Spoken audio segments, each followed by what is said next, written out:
Voilà, nous allons reprendre aujourd'hui et j'espère qu'on arrivera de temps à autre à revenir sur cette étude. On va reprendre des enseignements du Rav Kook. On l'avait commencé il y a quelque temps, il y a eu une interruption et comme je dis toujours, en tous les cas c'est mon style à moi et j'en suis fier. Il m'est très difficile, grâce à Dieu, de me robotiser et de rester constamment dans un style, dans une approche, dans un chemin. Je pense que l'essence de l'homme authentique, de l'homme véritable, malheureusement il n'y en a pratiquement plus aujourd'hui, c'est justement de ne jamais s'enfermer dans quoi que ce soit, d'aller, de revenir, de monter, de descendre, d'être et de ne pas être. C'est ça un homme. Un homme c'est une réalité qui est constamment en train de bouger, de se renouveler, avec des hauts, avec des bas. C'est ce que j'essaye de montrer, c'est ce que j'essaye de transmettre et c'est sans doute la raison fondamentale pour laquelle je suis incapable et je ne veux en aucun cas m'enfermer dans un système quel qu'il soit, même lorsqu'il s'agit de choses extraordinaires comme les enseignements de Rabbi Nachman ou du Rabbi Lubavitch ou du Rav Kook ou d'autres. Une fois oui, une fois non, une fois plus, une fois moins. Et je pense que le modèle que je transmets est un modèle difficile, parce que 99,9% des hommes et des femmes sur Terre, dans toutes les générations, aujourd'hui plus que jamais, aiment s'enfermer dans un système et ne plus bouger. Je suis Lubavitch, je suis Breslev, je suis Dati Leumi, je suis Haridi, etc.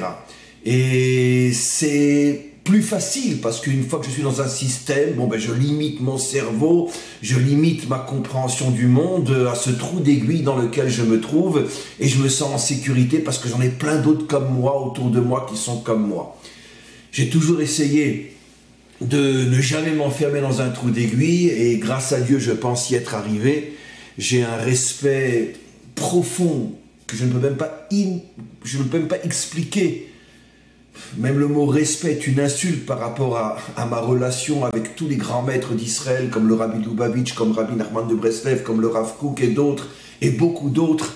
Je cite ces trois-là parce que, comme je l'ai déjà dit, ce sont mes trois principaux maîtres qui m'ont construit et me construisent.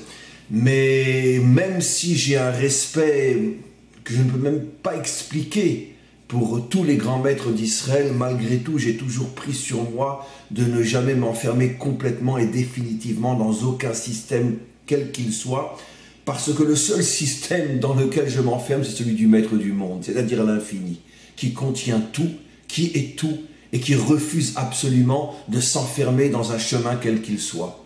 Et donc c'est comme ça qu'un homme authentique doit vivre. Il ne doit être connecté réellement qu'au maître du monde. Maintenant, le maître du monde a différents chemins pour accéder à lui. Il y a tel chemin, tel chemin, tel chemin. Mais tous les chemins mènent à Jérusalem. Donc il est interdit de s'enfermer dans un chemin.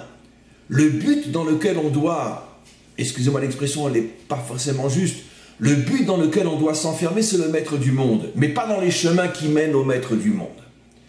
Voilà, c'était une petite introduction. Je prie de toutes mes forces pour que le maître du monde me donne la force de pouvoir de temps à autre revenir sur cette étude du Rav Kook. Et bon, aujourd'hui on aura surtout beaucoup d'introductions. J'ai choisi un texte qui est dans les Oroth. Oroth, ça veut dire mot à mot les lumières. Le Rav Kook a écrit ce qu'on appelle les Oroth, les lumières. Ce sont des centaines, des milliers d'enseignements répartis en plusieurs livres qu'il a appelé donc cette œuvre gigantesque. Il l'a appelé les Oroth, les lumières, et il dévoile des lumières, des enseignements inimaginables. Juste un petit rappel, le Rav Kook qui a vécu donc au fin du 19e, début du 20e siècle, a été le seul, pratiquement le seul des géants de la Torah, parce que même le mot géant est une insulte à l'égard de maîtres d'une telle dimension, a été pratiquement le seul, et le seul contre toute la, on pourrait dire, toute la Torah qui se trouvait à son époque. Tous les maîtres de la Torah n'ont pas du tout, à l'exception bien sûr de quelques-uns, mais là je parle des géants, Et donc il a été le seul géant dans sa génération à comprendre que le retour d'Israël sur sa terre était les débuts de la délivrance. Pratiquement à 99,9%, tout le monde de la Torah était contre lui. Et pour simplifier, vraiment simplifier à l'extrême, parce que c'est beaucoup plus profond que ce que je vais dire, mais pour simplifier à l'extrême la raison fondamentale, profonde, pour laquelle la grande majorité du monde de la Torah et des grands et des géants du monde de la Torah étaient contre lui et contre sa vision des choses, c'est parce que effectivement, comme on le sait, les initiateurs à cette époque-là et plus ou moins jusqu'à aujourd'hui encore avec des milliards de nuances, parce qu'aujourd'hui c'est plus du tout comme ce l'était il y a un siècle et plus. Mais c'est vrai qu'à cette époque-là, à l'époque du Rav Kook, les initiateurs du retour sur la terre d'Israël étaient des gens qui étaient très loin de la Torah, qui pour la plupart l'avaient complètement abandonnée car ils l'avaient appris quand ils étaient jeunes. Certains s'étaient révoltés contre la Torah et c'est vrai que l'idéologie sioniste laïque de ces époques-là était une idéologie qui était farouchement plus ou moins contre la Torah. Et donc, c'est la raison pour laquelle le monde de la Torah dans son ensemble, lorsqu'il a vu que ceux qui étaient à la tête de ce retour disaient clairement à haute voix qu'il fallait être un peuple comme les autres et qu'au plus la Torah devait devenir une religion comme le christianisme en France ou ailleurs, c'est-à-dire reste à l'église et fous-nous la paix, lorsque les grands maîtres de la Torah ont compris ça, ont vu cela, ils se sont complètement détournés de ce mouvement. J'ai déjà expliqué de nombreuses fois, et je le dis avec beaucoup de force et de fierté, qu'ils se sont tous, absolument tous trompés. Aujourd'hui, de plus en plus, même s'ils n'osent pas l'avouer encore, la grande majorité des maîtres de la Torah savent que finalement c'était une erreur, parce qu'ils ont enfin compris avec un siècle de retard que c'était quelque chose de voulu par le maître du monde, comme je l'ai expliqué des dizaines de fois dans mes cours, en m'appuyant sur le Zohar et d'autres, que Hachem voulait cacher aux yeux des nations le retour d'Israël sur sa terre, de manière à ce que les nations non seulement ne s'y opposent pas, mais se disent que si ce mouvement va faire des Juifs finalement un peuple comme les autres, enfin les Juifs vont disparaître, donc allez, laissez-les faire, eux vont réussir à faire ce que nous depuis 2000 ans on n'arrive pas à faire, c'est-à-dire détruire l'identité juive authentique. Et donc le maître du monde, à chaque fois qu'il est dans un processus de délivrance, cache ce processus aux yeux des nations. Dans la Torah, on a le fameux récit de Lot qui s'unit à ses propres filles, une cochonnerie totale, mais c'est quand même de cette cochonnerie que va sortir Ruth, la mère fondatrice de la lignée de David et du Mashiach. On a Yehuda qui va avec une prostituée à ses yeux, il ne sait pas que c'est sa belle-fille, mais en tout cas lui, il y va pour s'amuser. Et c'est de là que sort Peretz, le fondateur de la lignée masculine du roi David et du Mashiach. On a quantité d'exemples dans la Torah qui nous montrent que lorsque Dieu veut faire avancer le processus de la délivrance, il le cache complètement de manière à ce que les forces d'en bas et les forces d'en haut, les forces accusatrices, qui essayent de détruire ou d'empêcher ce processus, car les forces contraires ne veulent absolument pas la délivrance. Donc ces forces contraires font tout pour empêcher le processus, et c'est la raison pour laquelle Hachem roule les forces contraires. Comme disent nos maîtres, les forces contraires sont très puissantes, mais sont aussi bêtes que puissantes. D'accord? Comme je dis toujours dans mes cours, et je sais que ça ne sert à rien de le dire, parce que justement ils sont trop bêtes, je dis toujours, si les vrais antisémites voulaient vraiment nous détruire, ils nous laisseraient pendant un siècle tranquilles et on disparaîtrait tout seul, parce que heureux comme un juif en exil. Seulement ils sont tellement hontes que de toute façon on a beau leur dire, ils ne le feront pas. C'est ça notre chance à nous, c'est que plus quelqu'un haït les juifs et plus il est bête. Donc ça va toujours de pair. Et c'est pour ça qu'ils font toujours le contraire de ce qu'ils devraient faire. Et donc c'est comme ça que Hachem a roulé le monde entier. Lorsqu'il a décidé de ramener son peuple sur sa terre, il a caché le processus en mettant à la tête du processus des gens qui ouvertement disaient qu'ils étaient contre la Torah ou au moins qu'ils n'en voulaient pas. Ce qui a rassuré les nations en se disant que finalement, ces juifs qui sont à la tête de ce processus vont arriver à faire ce que nous n'arrivons pas à faire depuis 2000 ans, c'est-à-dire détruire l'identité thoraïque, détruire l'identité juive authentique.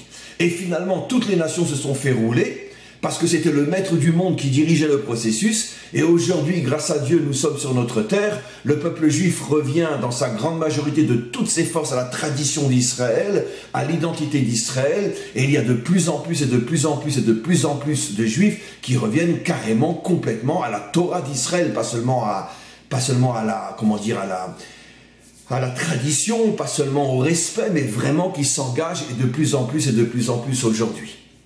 Donc finalement le processus a réussi, mais il y a un siècle, le seul prophète véritable dans notre génération qui a vu ce qui allait se passer, c'était le Rav Kook. Alors comme c'était un maître authentique, tout le monde lui est tombé dessus, ça va toujours de pair avec un maître authentique. Plus tu es authentique et plus tu es critiqué par les gens qui appartiennent au même système que toi. Et si tu es un homme de Torah et que tu es un homme authentique, tu auras tout le monde de la Torah contre toi. Ça c'est, on pourrait dire, le test, la clé pour savoir si tu es un maître authentique ou non. Si tu as tout le monde de la Torah avec toi, c'est sûr que tu es un charlatan. Si tu as tout le monde de la Torah contre toi, c'est sûr que tu es un maître authentique. C'est ce qui est arrivé au Rav Kook. Il a été méprisé, il a été maudit, il a été... Qu'est-ce qu'il n'a pas traversé, ce pauvre homme? Mais c'est quand même lui qui avait raison. Il avait un siècle d'avance sur tous les maîtres de sa génération, et aujourd'hui, tout se passe selon ses prévisions. Donc, il a consacré énormément d'années de sa vie, pour ne pas dire presque toute sa vie, à parler de ce processus, à parler de la terre d'Israël, à parler du retour, dans un langage très difficile, comme je l'avais expliqué à l'époque où on avait commencé un petit peu l'étude sur le Rav Kook. Le grand problème du Rav Kook, c'est qu'il a un style en hébreu très très difficile. N'oublions pas jusqu'à cette époque-là, les Juifs ne parlaient plus l'hébreu. Et donc les Juifs ont recommencé à parler ou à écrire véritablement en hébreu à cette époque-là. Et donc ce n'était pas encore l'hébreu moderne d'aujourd'hui. Le Rav Kook avait un style, un hébreu très difficile, ce qui fait que jusqu'à aujourd'hui, pour arriver à comprendre, même en hébreu, un texte du Rav Kook, il faut investir énormément de travail. Mais une fois qu'on est arrivé à rentrer dans le texte, on s'aperçoit qu'il y a des lumières qui, encore une fois, il y a un siècle, ne parlaient malheureusement pas à grand monde, parce que le Rav Kook avait un siècle d'avance sur toute sa génération, y compris les gérants de sa génération. Aujourd'hui, grâce à Dieu, un siècle après, tout le monde se rend compte, enfin, tout celui qui est honnête se rend compte qu'il avait raison, et que finalement, on a envie de verser un torrent de larmes comme pour dire, mais comment n'ont-ils pas compris que cet homme-là était véritablement par sa Torah en train de préparer la délivrance d'Israël. Et donc, encore une fois, des textes qui ne sont pas faciles. Certains sont traduits en français aujourd'hui, beaucoup plus en anglais. Et on peut trouver pas mal de livres du Rav Kook en anglais, pour ceux qui comprennent l'anglais. On peut en trouver, je crois, très peu, où ça commence à peine en français aussi. Mais voilà, j'ai choisi donc un texte des Orot, cette fameuse œuvre dont j'ai parlé, qui parle de la terre d'Israël. Alors, je suis toujours dans l'introduction, malheureusement.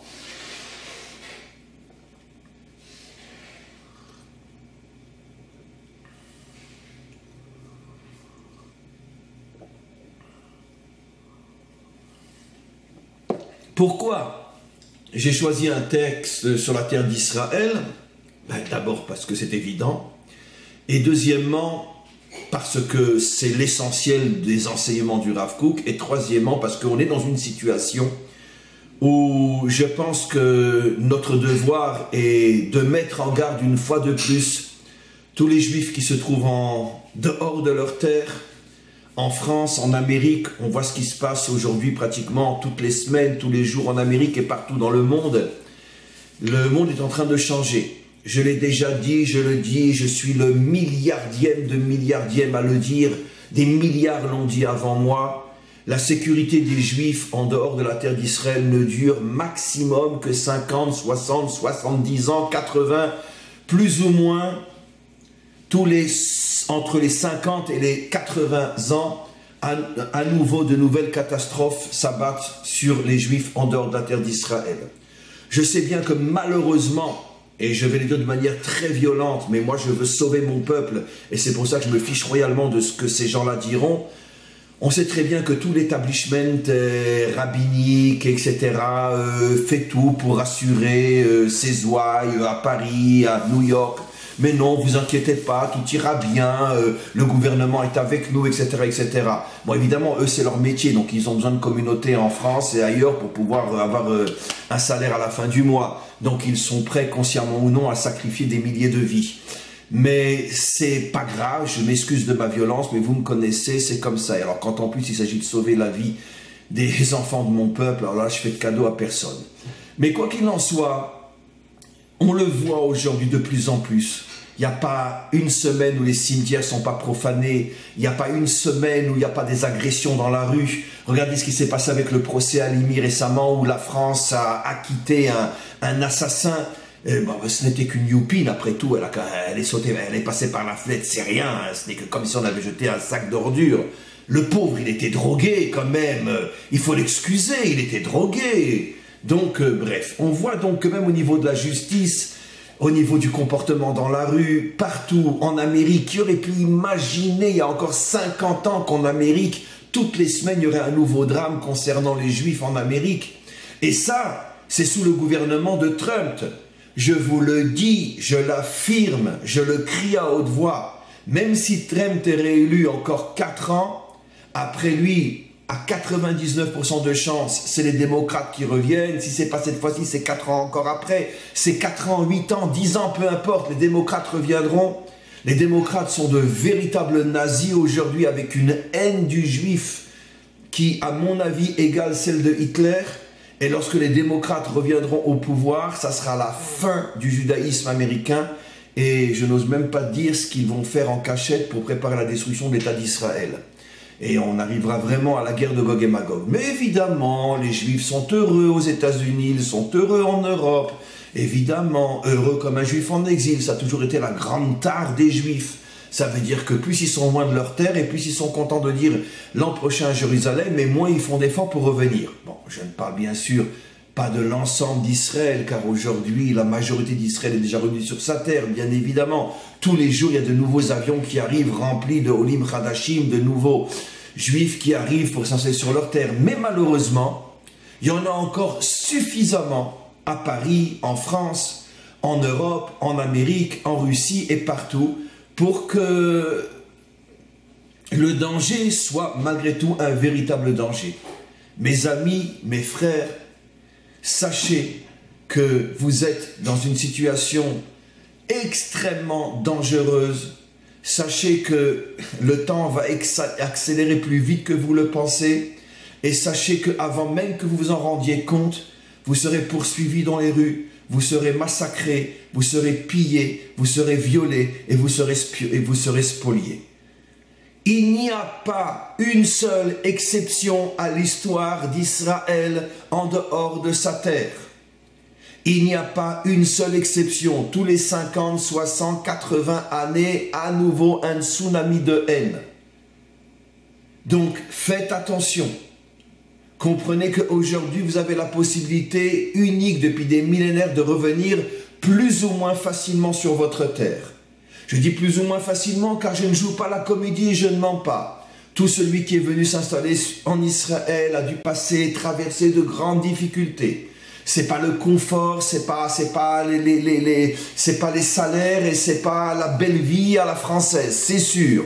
On n'a pratiquement pas de vacances, on n'a pas de jours de congé, on travaille comme des fous et on gagne 10 fois moins. Oui, mais on est chez nous, avec notre peuple, sur notre terre. Et cette compensation sur le plan humain vaut des milliards de fois plus que les millions ou les milliards que vous vous faites aux États-Unis, que vous vous faites en France ou ailleurs. Et vous le savez. Seulement c'est sûr, c'est très dur de sortir de son système, de sortir de son métro boulot dodo, où on sait très bien que le grand problème des Juifs depuis le début de l'exil, c'est que partout où ils sont en exil, quand on leur fout la paix, ils vivent bien. Ils vivent bien. Et c'est difficile de jeter par la fenêtre tout ce qu'on a pour recommencer à zéro. Mais mes amis, si vous ne le faites pas vous-même, les autres s'en chargeront pour vous. C'est pas seulement vos biens qu'ils foutront par la fenêtre, c'est vos biens et vous avec. D'accord?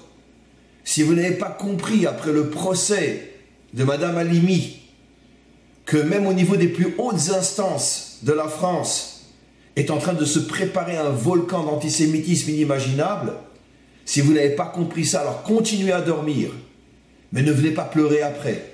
sur vos mémorials de l'extermination des Juifs de France dans les années 2020 ou 2022 ou 2025.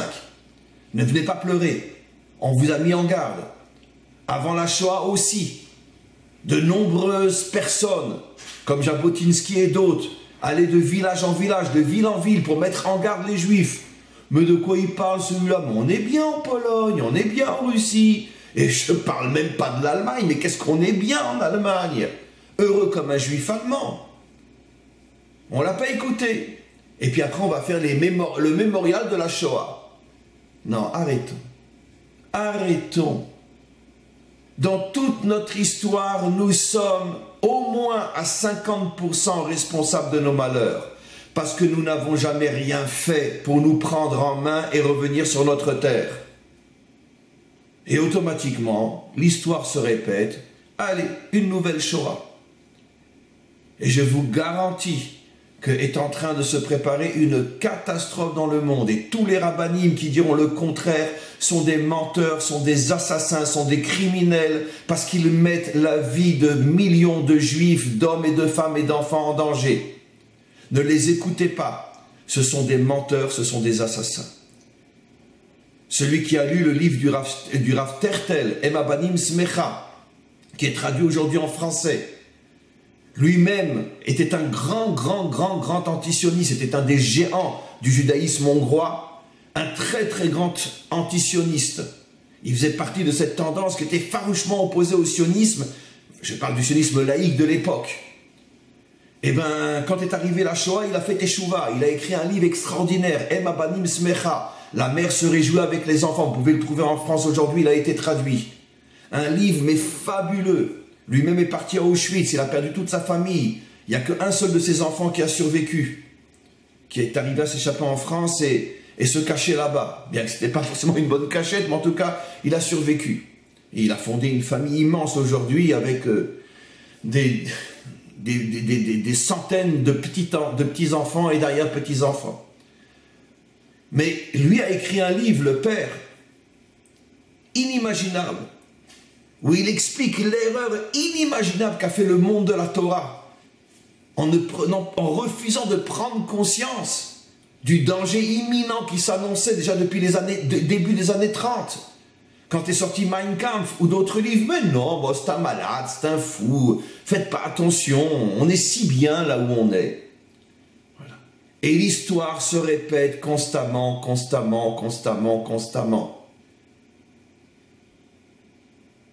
Et heureux comme un juif en exil, jusqu'à ce qu'on l'amène avec une serviette et un peu de savon aller se doucher au gaz. Oui, c'est comme ça que ça fonctionne.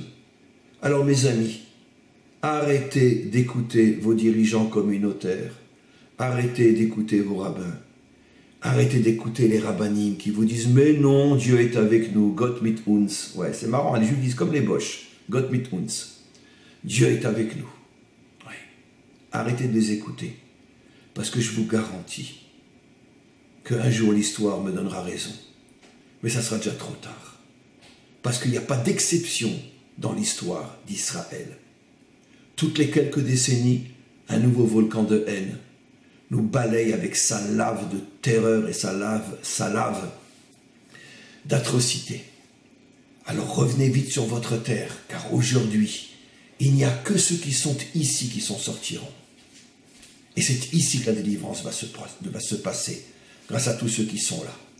Alors on revient, mes amis, un siècle en arrière, avec 20 minutes d'introduction, et on va essayer de commencer ce texte merveilleux, écrit il y a à peu près un siècle par le Rav Kook. Le titre, c'est Eretz Israël, la terre d'Israël. Le Rav dit, on va lire quelques lignes, je traduis et on expliquera pour terminer le cours, le début, et je vous promets que la semaine prochaine on continue. Eretz Israël eineina davar chitzoni. Le Rav dit, la terre d'Israël n'est pas quelque chose d'extérieur, comme on va le voir dans quelques instants, n'est pas quelque chose d'extérieur à l'essence, à l'identité d'Israël. C'est-à-dire, ça veut dire quoi, quelque chose d'extérieur, dit le maître. Kinyan chitzoni leuma. C'est pas seulement, on pourrait dire, une possession nationale. Bon, c'est notre terre. רק בתור אמצעי למטרה של התאגדות הכללית והחזקת קיומה החומרי ou אפילו הרוחני. C'est pas seulement un lieu qui permet, on pourrait dire, la création d'une nation qui va se développer sur le plan matériel et voire même spirituel. C'est pas seulement ça. C'est pas seulement, on sait très bien, donnons un exemple simple, qui est vraiment très très parlant par rapport à ce que dit le Rav. Un jeune couple se marie et donc ils décident, il faut qu'ils louent ou achètent une maison pour pouvoir construire leur famille. Bon alors évidemment, il y a pas mal de goûts qui vont être en jeu. Je préfère telle ville, je préfère tel quartier, je préfère tel... Mais en vérité, pourquoi on a besoin d'une maison? On a besoin d'une maison parce que c'est le lieu dans lequel on pourra fonder notre famille. Bon, ça peut être ici, ça peut être là, c'est sûr qu'on a des critères. Mais en vérité, la maison n'est qu'un moyen d'arriver à fonder la famille, même si on ne veut pas n'importe quelle maison. Parce que selon la sensibilité, selon le caractère, selon le profil de chacun, on va choisir plus ou moins tel style de ville, de quartier et de maison. Et surtout aussi, et ce que j'aurais dû dire en premier, je le dis en dernier, surtout aussi selon les moyens. Les moyens sont déjà à 90% finalement ce qui va m'amener à telle maison, à tel appartement ou à un autre. Mais quoi qu'il en soit, je ne vois pas la maison comme faisant partie, on pourrait dire, de mon essence en tant qu'homme. La maison, c'est un moyen d'arriver au but que je me suis fixé de fonder une famille. Voilà, comme quand je mange, un exemple encore plus idiot, comme quand je mange, j'ai besoin d'une fourchette et d'un couteau, mais en vérité, je me fiche royalement de la fourchette et du couteau, de leur couleur, de quelle est leur marque, je ne regarde même pas. Moi, ce qui m'intéresse, c'est ce que j'ai dans l'assiette, c'est ce que je mange. D'accord? Donc, ce n'est qu'un moyen. Dans d'autres domaines aussi, voire même pratiquement dans tous les domaines, la matière que j'utilise est un moyen. Je suis médecin, je suis avocat, je suis électricien, je suis plombier, je suis raf, peu importe. Bon, c'est un moyen d'arriver à avoir de quoi vivre. Alors évidemment, je vais choisir d'être médecin, d'être avocat, d'être plombier, d'être électricien selon mes possibilités, mon intelligence, ma sensibilité, etc. Mais quoi qu'il en soit, dans la grande majorité des cas, allez, ne soyons pas stupides, je ne suis pas médecin parce que j'ai envie de sauver des vies. Je ne suis pas avocat parce que j'ai envie de sauver et de me battre contre l'injustice. Je ne dis pas que ça n'existe pas, mais dans 99% des cas, c'est parce que c'est un bon métier qui rapporte bien, point, c'est tout. Et donc, et même s'il y a les deux, le côté moyen est plus important que le côté idéal. On le sait tous, ne rêvons pas. D'accord ? Le Talmud rapporte le cas unique dans tout le Talmud d'un médecin qui ne demandait jamais de l'argent aux pauvres, même s'il passait des journées et des semaines à les soigner. À un pauvre, il ne demandait pas d'argent. Faites le tour du monde, trouvez-moi-en un comme ça. Le premier qui en a trouvé un, il a gagné. Il y en a sans doute un ou deux, mais on est quand même 7 milliards sur Terre. Donc, la Terre aussi, dit le Rav, dans pratiquement la grande majorité des cas pour tous les peuples, c'est un endroit qu'on a trouvé selon, on pourrait dire, les aléatoires historiques qui a fait qu'une tribu est partie à la conquête d'un endroit où ils pensaient que là-bas ils pourraient s'établir, et puis il y avait déjà des gens qui étaient là, il a fallu se battre jusqu'à ce qu'on arrive à les vaincre et s'y installer. Et puis bon, après l'endroit nous a plu selon le caractère. Si j'ai un caractère russe, eh ben, je préfère le froid. Si j'ai un caractère beaucoup plus chaud, je préfère l'Afrique. Si j'ai un caractère entre les deux, je m'installe en Europe, peu importe. J'aime la montagne, j'aime la mer, mais c'est encore une fois, c'est un moyen d'arriver au but qui est « je veux me construire moi », individuellement ou nationalement parlant. Le Rav dit ici quelque chose de fou. Il dit la terre d'Israël ne fait absolument pas partie de ce processus. Elle n'est pas un moyen qui aide à la construction d'une nation. C'est beaucoup plus que ça. Regardez ce qu'il dit. Eretz Israël, ichativa atzmutit keshura bekesher haïm imaouma. La terre d'Israël fait partie de l'essence, de l'intériorité, de l'essence identitaire du peuple juif. Je répète, pour ceux qui comprennent l'hébreu, Eretz Israël ichativa atzmutit Keshura bekesher chaim imaouma. J'ai oublié de traduire l'essentiel. La terre d'Israël fait partie de la vie authentique du juif, de son naissance et de sa vie. Mais vous comprenez ce que le Rav dit? Bon, je ne vais pas dire le mot Rav parce que c'est une insulte à l'égard de gens pareils. C'est Rav, n'importe qui est Rav aujourd'hui. Mais non, c'est pas un Rav, bon, on ne va pas dire de mots. Vous comprenez ce que je veux dire, ce que cet homme dit. Voilà, ça c'est le vrai qualificatif. Ce que cet homme dit, parce que sur 7 milliards de personnes sur Terre, le premier qui trouve un homme, il a gagné. Voilà ce que cet homme dit. C'est que la terre d'Israël fait partie intégrante de ta vie et de ton naissance en tant que juif, et en tant que nation. Ce qui veut dire que sans la terre d'Israël, tu n'es ni vivant, et tu es complètement éloigné de ton naissance en tant que juif. Donc, traduit dans un langage plus moderne, de ton identité. Il n'y a pas d'identité juive et de vie juive sans la terre d'Israël. Ah ben non, mais moi je vis à Monsi où il y a eu un attentat il y a quelques jours. Moi je vis à Strasbourg, moi je vis à Zurich, je vis à Anvers, je vis au Likoud, je vis à Manhattan, d'accord? Non, moi j'ai des bonnes écoles pour mes enfants, j'ai 50 magasins cachers, je prie dans une synagogue où tous les Shabbats on est 1500 personnes. Oui, c'est le cas effectivement aux États-Unis et presque même en France, les synagogues sont pleines de Shabbat. J'ai un Rav extraordinaire, chez moi j'ai une bibliothèque remplie de presque 3000 livres, j'ai une barbe, j'ai un chapeau. Moi je suis pas un juif vivant, moi je suis loin de mon identité, mais arrêtez vos histoires, il est fou ce mec. Arrêtez. Ouais. On pourrait rester des millénaires sur cette phrase-là. La terre d'Israël fait partie de l'essence d'Israël et il n'y a aucune possibilité pour notre peuple d'être vivant sans elle. On continue. Chavuka besgulot pnimiyot. Mais en vérité, maintenant, il commence à donner la réponse. Parce qu'en vérité, pourquoi? Évidemment, l'autre là qui vit je ne sais où, il va dire, mais non, moi je vis très bien, je suis un super juif, moi. J'ai pas besoin d'être à Jérusalem pour être juif comme je suis juif à Monsey, Manhattan, Brooklyn et je ne sais où. Non, j'ai pas besoin. Le problème, c'est que justement, la terre d'Israël contient l'essence, l'identité et la vie authentique du juif. Mais rajoute le Rav. Excusez-moi, j'ai encore dit un gros mot. Rajoute l'homme. Chavuka bezgulot pnimiyot im mitziuta. Mais la lumière, la force, la vie, l'essence qui se trouve sur cette terre est cachée à l'intérieur de son intériorité. Et ce n'est pas forcément évident de le dévoiler. Dans un langage plus kabbalistique, je dirais avec certitude que le Rav... Oh, j'arrête pas de parler comme les idiots, je l'appelle Rav. Bon. Je dirais que cet homme fait allusion à ce que le Zohar explique, et la Kabbalah explique, et la Chassidoute aussi, le fameux Or Haganouz, la lumière cachée, la fameuse lumière du premier jour, qui n'était pas la lumière des astres, du soleil ou de je ne sais quoi, et qui a été cachée tout de suite après le premier jour. C'est pour ça qu'on l'appelle Or Haganouz, la lumière cachée.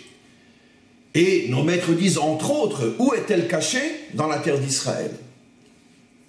Et elle n'en voit que de fins rayons, mais son essence est encore complètement cachée, et son véritable dévoilement qui ramènera tous les peuples à comprendre que la terre d'Israël est la capitale mondiale de la spiritualité, de la morale universelle, et tous les peuples reconnaîtront que le seul lieu où Dieu se dévoile, c'est ici, sur cette terre. C'est lorsque le Mashiach dévoilera le Or Haganouz, la lumière cachée qui est à l'intérieur de cette terre. Donc ici, le Rav dit quelque chose d'extraordinaire. Excusez-moi, bon, je dis le gros mot, mais c'est pas grave. Il dit quelque chose d'extraordinaire. Tu ne peux en aucun cas être un juif authentique en dehors de ta terre. Quelle que soit la grandeur de ta barbe et combien de chapeaux tu as sur la tête. Tu es un juif falsifié. Maintenant, même si tu es en Israël, et ça, qui mieux que nous le voyons tous les jours, tu peux aussi vivre comme n'importe qui en Israël.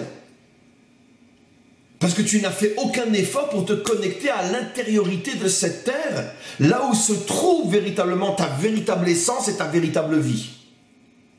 Mais une fois que tu t'es connecté à cette essence, jamais complètement parce que la connexion véritable ne se fera qu'à l'époque de la délivrance, grâce au Mashiach, mais une fois que tu t'es connecté, ne serait-ce qu'à des rayonnements de cette essence, exactement comme le soleil en plein hiver, les nuages cachent le soleil, mais malgré tout on voit clair. C'est bien la preuve qu'il y a de la lumière qui arrive, même en pleine journée, même en plein hiver, sur terre. C'est exactement ça la terre d'Israël pendant tout le temps de l'exil. Une lumière inimaginable qui se cache à l'intérieur de la terre, mais qui envoie constamment des rayonnements. Alors, il y a, on pourrait dire, 3 types de juifs sur terre. Ceux qui sont en dehors de la terre d'Israël et qui vivent dans une illusion totale de croire qu'ils sont de vrais juifs, alors qu'ils vivent dans une erreur, dans une illusion, dans un fantasme total. Ils n'ont rien du vrai juif. Il y a ceux qui sont en Israël mais qui continuent à vivre comme ailleurs et qui, eux, ne reçoivent que des zestes de ce rayonnement-là, et donc pas grand-chose et pratiquement rien, pas suffisamment au point de les changer vraiment. Et il y a les autres, et c'est la majorité aujourd'hui en Israël, la majorité, qui eux comprennent que cette terre cache un secret absolument incroyable, et se mettent à la recherche de ces rayonnements, et se connectent à ces rayonnements, et se transforment radicalement, fondamentalement. Tout celui qui a des yeux pour voir et surtout qui a la sensibilité de l'âme pour comprendre et ressentir ce que je dis, c'est que tu prends le plus simple des juifs ici en Israël, mais qui est malgré tout un juif qui observe, qui pratique, qui étudie un petit peu, mais il y a un juif standard, mais encore une fois un juif pratiquant et qui étudie. Et tu prends le plus grand des maîtres aujourd'hui, le plus grand des maîtres, mais qui vit à New York, même oser comparer les deux est déjà une insulte aux Juifs d'Israël. C'est déjà une insulte. Ah, mais attends, mais je comprends pas, mais l'autre, il a une connaissance inimaginable. Je répondrai, mais Google l'a encore plus que lui. Google l'a encore plus que lui. Et un ordinateur encore plus que lui. C'est pas la connaissance qui fait de moi un juif. C'est pas la pratique qui fait de moi un juif. Il y a malheureusement aujourd'hui des milliers de non-juifs dans le monde qui pratiquent pratiquement toutes les mitzvot et qui se laissent pousser la barbe et qui mettent une kippa sur la tête. Moi-même j'en connais pas mal comme ça. Je leur dis arrêtez, vous n'êtes pas juif, pourquoi vous faites semblant? Ah mais je me sens juif.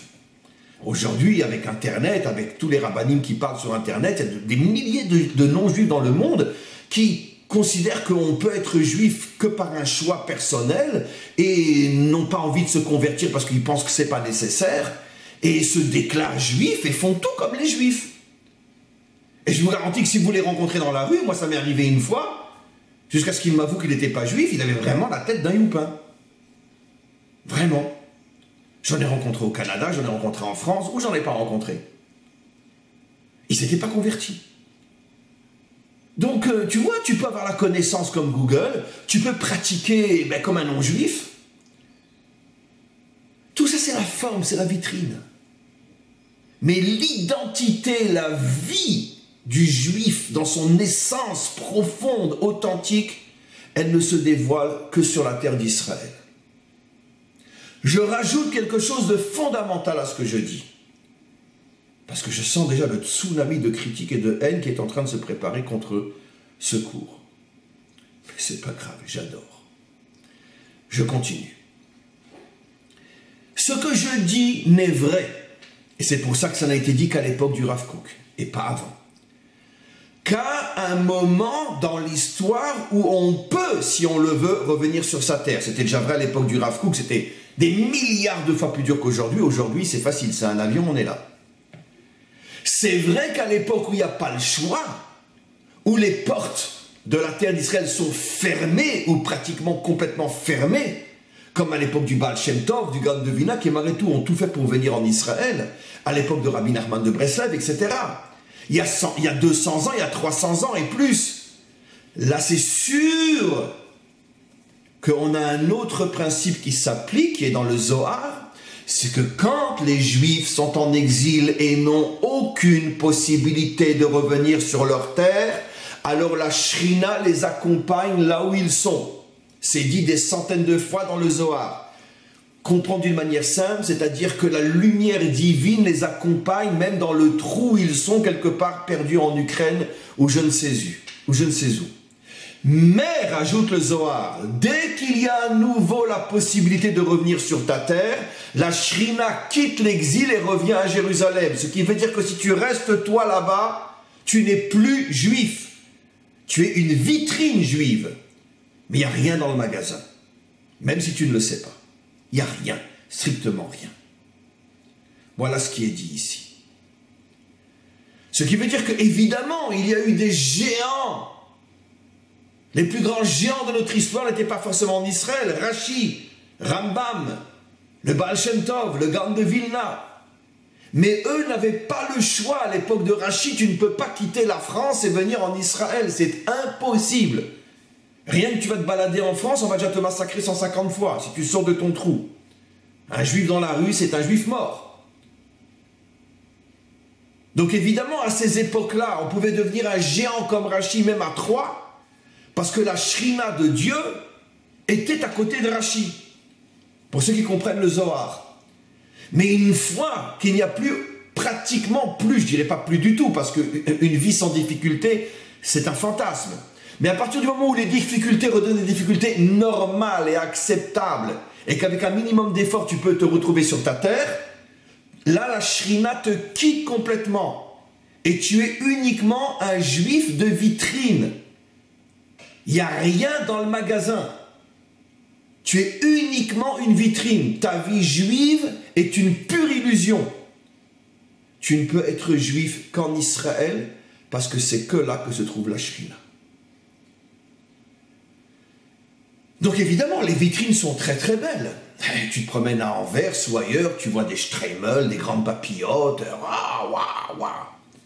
Ben oui, mais quand tu te promènes aux Champs-Élysées, tu vois aussi des super magasins avec des vitrines, waouh, waouh, waouh. Mais quand tu touches, tu vois que c'est qu'un mannequin, il n'y a rien. Maintenant, le mannequin ne sait pas qu'il est un mannequin. Parce qu'il ne sait pas ce que c'est la vie. Donc il ne peut pas se comparer à quoi que ce soit, puisqu'il n'est que mannequin. Mais c'est ça, la vérité vraie.